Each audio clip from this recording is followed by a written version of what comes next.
Здравствуйте, друзья! Двухпредметный металлический нож производства Якоба Пилишера.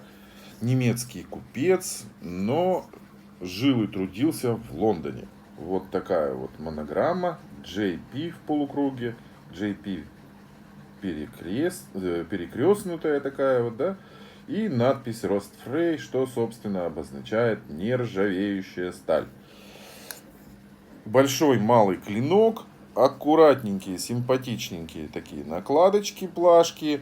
Никаких шпилек не видно, все спрятано. С обратной стороны давайте тоже глянем. Вот такой вот симпатичненький нож.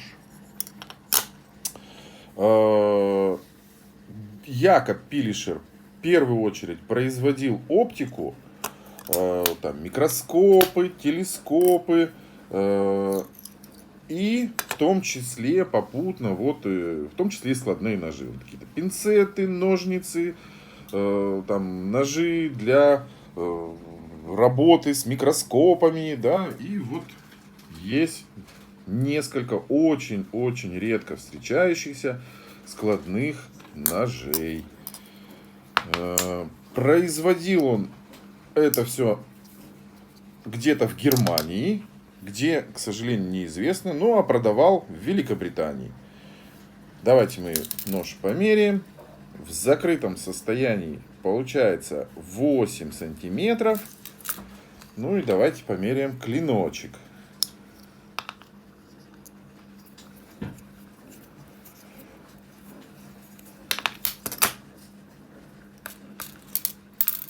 Так, друзья.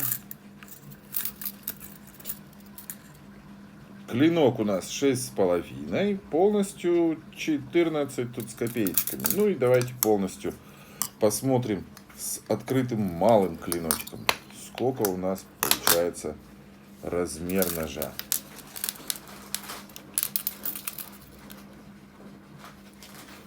— 18 сантиметров. Найти было Якоба Пилишера достаточно сложно. Только в одном немецком каталоге, буржуйских сайтах, вот я нашел вот эту аббревиатуру JP, что она принадлежала Якобу Пилишеру. Трудился он с конца 19-го до середины где-то 30-х годов. Соответственно, ну, такие ножи, в общем-то, выпускались, скорее всего, 30-е годы. Поэтому нож достаточно старый.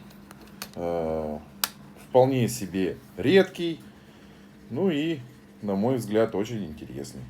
Спасибо большое, друзья, за внимание. Ставьте лайки, подписывайтесь и всего доброго.